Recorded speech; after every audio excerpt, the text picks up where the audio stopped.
going on, everybody? This is JR Juggernaut 1. Going to be talking about YCS Columbus, but before that I want to talk about two things. Number one, please, once again, if you haven't already done so, subscribe to my new channel, my Pokemon Online channel, because I know it's got some pretty cool content. I'm working on improving the battles that I upload there, but or at least the narrations, I should say. So yeah, I hope you guys can take advantage of that. Also, the hero deck that, as I've said, I might try to get it up soon. I'm hoping to go to the sneak preview. That's not this week, but the following after. I still need to find out info on locations where it's taking place, and if that's knowing that, I just kind of want to, I might go. I still have to get cards for my side deck if I decide to run this deck at the tournament, but we'll see what happens.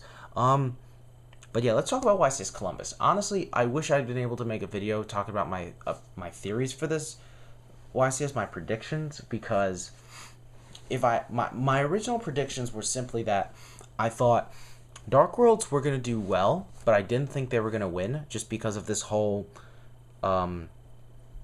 theory I had, which was just that a deck is that when a deck is very much hyped, unless the deck is extremely overpowered to the point where it's without a doubt the best deck out there, then it's most likely not going to win, just because it may not receive as much representation as people think. Side deck, people are going to side deck the hell out of this deck just to beat it, and yeah, it's just going to end poorly for them. Now,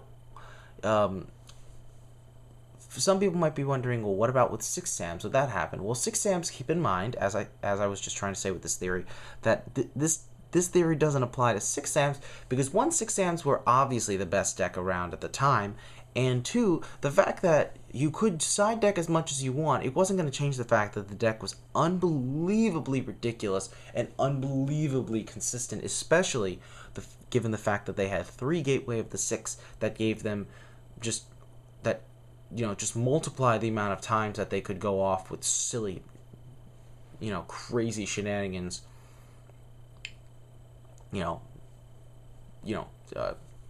Triple three times the likelihood. Yeah, you get the idea. But yeah. So, but I still didn't expect no Dark Worlds to top, and it's unfortunate, especially given that there was. Apparently Brandon Wigley was the player who was doing the best with that deck, but apparently he got DQ'd for something. Give me a sec. From what I hear, he got DQ'd for something that happened during the event. If I can only remember. I seem to have trouble with this. Right.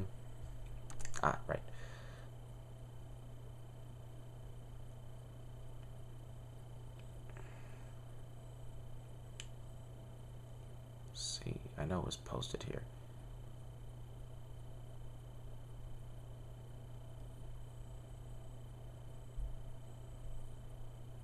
I mean, it was here somewhere, so I was like thinking, what the hell?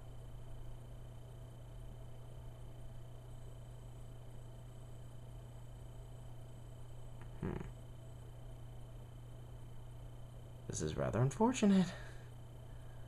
Oh, right, here we go. Yeah, after having extra cards on the other side of his double deck box. Now, this was something I'd heard about players being able to get penalties for, only because I remember my friends telling me, okay, if you go to a major event, don't have other cards in the other side of your double deck box besides your side deck, your extra deck, and your main deck. Otherwise, you can get into a lot of trouble. And I'm like, wow, that's pretty harsh. So I didn't do it. But yeah, to get actually DQ'd over, that is just, that's really unfortunate. But yeah, I expected Dark Worlds to have some minor success at least. The fact that none of them topped is just rather odd. And it's bothered me. Like, I like the fact that this event did see some diversity and such, but now this format seems to be becoming like less exciting and less interesting, just because of the fact that now you've got this new synchro summon deck. It's not even worth calling plants anymore, seriously. And it's just a deck that's stupid good because it's got all these different cards that just, and they all work with, they have all the synergy together. It's like, the fuck, people, what the fuck? I mean, I don't even want to make sense of it. But all I mean is just that I would hope that, that this deck will either get hit on the next ban list, it'll lose popularity, or I just won't have much trouble beating it if I come across it. Like, I don't think it's as difficult to deal with compared, with last format, given that double Lone Fire, Avarice wasn't at 1, but now it's just like, the deck's just kind of conformed to certain aspects of the new ban list, and now it's just working, efficiently. It's not as broken as it was before, but it's still, pretty much dominating the format now. It's now it's officially the best deck of the format, which is like not good, because I mean that could easily change with the release of Photon Shockwave and Rescue Rabbit, but I still don't like the sound of that, given that we still have these 2 very good decks. And yeah, it's not a pleasant thought when you just have like, okay, you have to run one of these 2 decks or else you're gonna lose. God dang it, people! Like, just don't even get me started.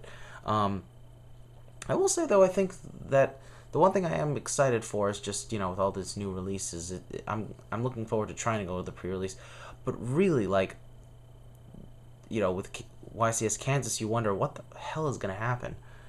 On the bright side, though, Billy Brake did win 2 YCSs in a row. That's great. I'm really happy for the guy.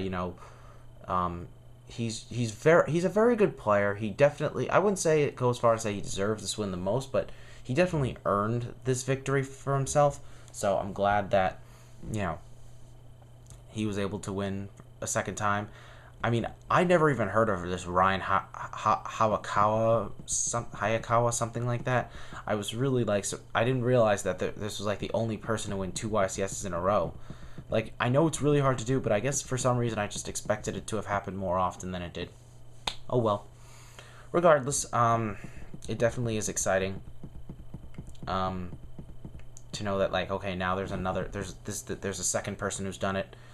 But I don't know, now the question is, can Billy Brake do it for a 3rd time? I don't think so, because I feel like the format will be so much different compared to how it is now with the introduction of Rescue Rabbit decks, that it just makes things so much more unpredictable, especially given that pack has Dark Smog, which is going to be very good in Dark Worlds.